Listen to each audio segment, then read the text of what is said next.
ओम शांति। 8 अक्टूबर 1975 बाबा के अव्यक्त मधुर महावाक्य। मुरली का टाइटल है मास्टर ज्ञान स्वरूप बनने की प्रेरणा। बाबा कहे, स्वयं को बाप दादा का श्रृंगार, ब्राह्मण कुल का श्रृंगार, विश्व का श्रृंगार, अपने घर का श्रृंगार समझते हो। बच्चों को बाप के सिर का ताज, गले का हार माना जाता है, इसलिए बाप दादा के श्रृंगार हो। अपने घर परम धाम व शांति धाम में भी सर्व चमकते हुए सितारों के समान आत्माओं के बीच विशेष चमकते हुए घर के श्रृंगार साकार सृष्टि अर्थात विश्व के ड्रामा के अंदर हीरो पाठधारी विशेष पाठ बजाने वाली विशेष आत्माएं हो अर्थात विश्व के श्रृंगार हो। ऐसे अपने को श्रेष्ठ श्रृंगार समझते हुए चलते हो। आज बाप दादा अपने श्रृंगार को देख रहे थे। क्या देखा? सभी को चमकती हुई मणियों के रूप में देखा। रूप सबका चमकती हुई मणियों का था, लेकिन नंबरवार ज़रूर होते ही हैं। आज 3 रूप के श्रृंगार में मणियों को देखा। पहला श्रृंगार सिर के ताज में मस्तक बीच चमकती हुई मणियों को देखा। सबका रूप चमकती हुई मणियों का था। अब इन तीनों प्रकार की मणियों में अपनी अपनी विशेषता देखी। पहले नंबर की मणियाँ अर्थात ताज में चमकती हुई मणियों की विशेषता यह थी, यह सब मणियाँ बाप समान मास्टर ज्ञान सूर्य समान चमक रही थी। जैसे सूर्य की किरणें विश्व को प्रकाशमय बनाती हैं, चारों कोने के अंधकार को दूर करती हैं, ऐसे मास्टर ज्ञान सूर्य स्वरूप मणियाँ हर एक अपने सर्व शक्तियों रूपी किरणें चारों ओर फैलाने वाली देखीं। हर एक की हर शक्ति रूपी किरणें बेहद विश्व तक पहुँच रही थी। हद तक नहीं, एक तक नहीं, अल्प आत्माओं तक नहीं, लेकिन विश्व तक। बाबा कहे, साथ साथ बाप समान सर्व गुणों के मास्टर सागर, इसकी निशानी हर मणि के अंदर सर्व रंगों में समाई हुई थी। एक में सर्व रंगों की झलक थी। ऐसे मास्टर गुण सागर अपने सर्व रंगों की रंगत से चमकते हुए ताज की श्रेष्ठ शोभा थी। ताज के अंदर मस्तक बीच लटकती हुई वह मणियाँ बाप दादा के विशेष श्रृंगार रूप में दिखाई दी। इन विशेष मणियों का मस्तक के बीच लटकने का भी रहस्य है। यह विशेष मणियाँ सदा साकार रूप में मस्तक बीच चमकती हुई मणि अर्थात आत्मा स्वरूप में सदा स्थित रहती हैं। साकार सृष्टि में रहते हुए बुद्धि सदा बाप की याद, घर की याद, राजधानी की याद और ईश्वरीय सेवा की याद में लटकी हुई रहती है। इसलिए इन्हों का स्थान भी उच्च स्थिति की निशानी मस्तक बीच लटकते हुए दिखाई दी। और विशेषता, ऐसी आत्माएं सदा ऊंची स्मृति, ऊंची वृत्ति, ऊंची दृष्टि और ऊंची प्रवृत्ति में रहती हैं। इसलिए इन्हें ऊंचा स्थान अर्थात सिर का ताज प्राप्त हुआ है। सबसे ऊंचा श्रृंगार ताज होता है। ताज ऊंचाई का भी सिंबल है, साथ साथ मालिकपन का भी सिंबल है और सर्व प्राप्तियों का भी सिंबल है, अधिकारीपन का भी सिंबल है। ऐसे मस्तक मणियों व ताज नशीन मणियों की विशेषता सुनी। ऐसी विशेष मणियाँ बहुत थोड़ी दिखाई दी। यह थी फर्स्ट नंबर की मणियाँ व फर्स्ट नंबर का श्रृंगार। अब दूसरे नंबर का श्रृंगार बाप दादा के गले का हार, उन्हों की विशेषता क्या थी और आधार क्या था? वह सब मणियाँ भी अपनी चमक चारों ओर फैला रही थी, लेकिन फ़र्क क्या था? पहले नंबर की मणियों की शक्ति की किरणें चारों ओर समान फैली हुई थी, लेकिन गले के हार की मणियों की किरणें सर्व समान नहीं थीं। कोई छोटी, कोई बड़ी थी।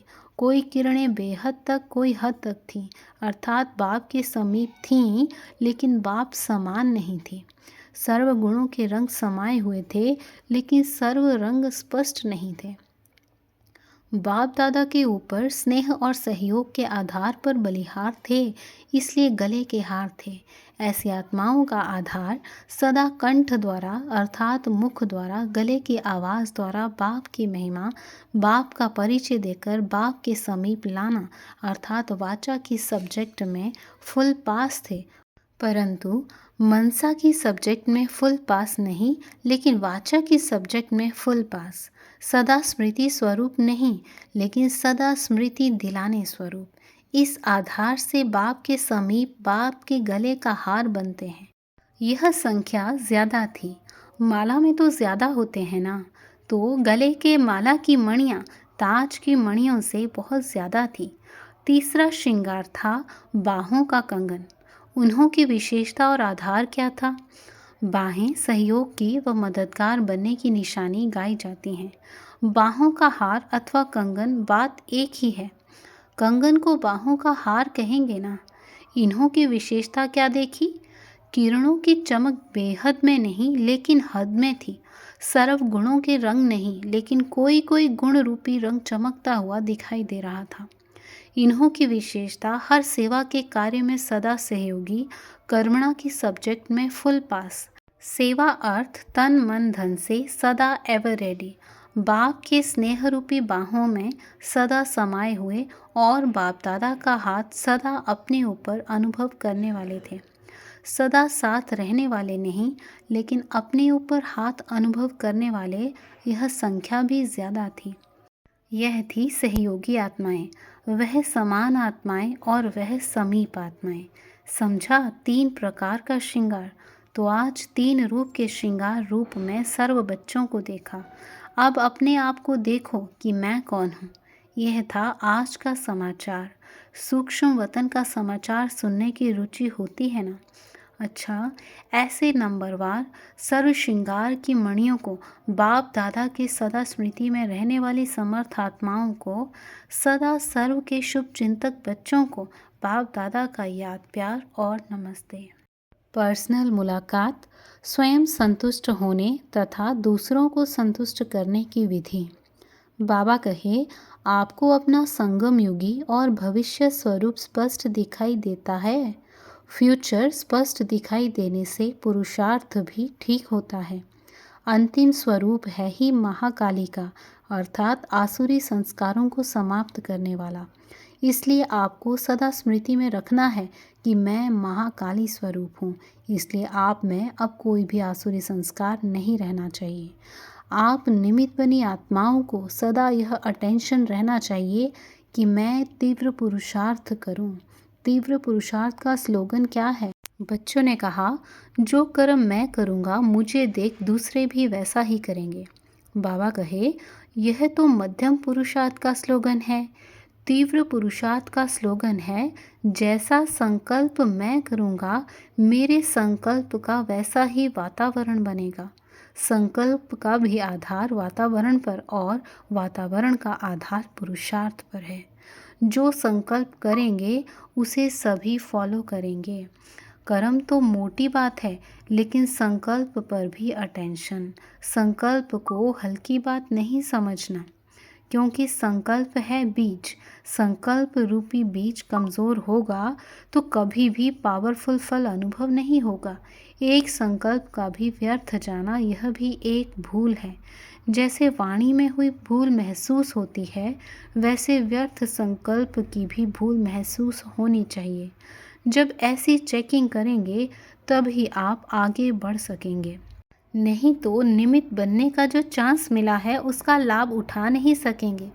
अब तो गुह्य महीन पुरुषार्थ होना चाहिए। अब मोटे पुरुषार्थ का समय समाप्त हो गया। कर्म और बोल में गलतियों का होना, यह है बचपन। अब वानप्रस्थी का पुरुषार्थ होना चाहिए। अब भी अगर बचपन का पुरुषार्थ करते रहे तो लक अर्थात भाग्य की लॉटरी को गवा देंगे। कभी हर्षित, कभी उदास, कभी तीव्र पुरुषार्थ और कभी मध्यम पुरुषार्थ का होना, यह कोई विशेष आत्मा की निशानी नहीं, यह तो साधारण आत्मा हुई। अब तो आप सभी में विशेष न्यारापन होना चाहिए, जो अपनी पावरफुल स्मृति से कमज़ोर आत्माओं की स्थिति को भी पावरफुल बना दो। संतुष्ट ना होने के कारण सर्विस रुकी हुई है। तो अब यह भी स्लोगन याद रखो, संतुष्ट रहना भी है और सबको संतुष्ट करना भी है। समझा? अच्छा, ओम शांति।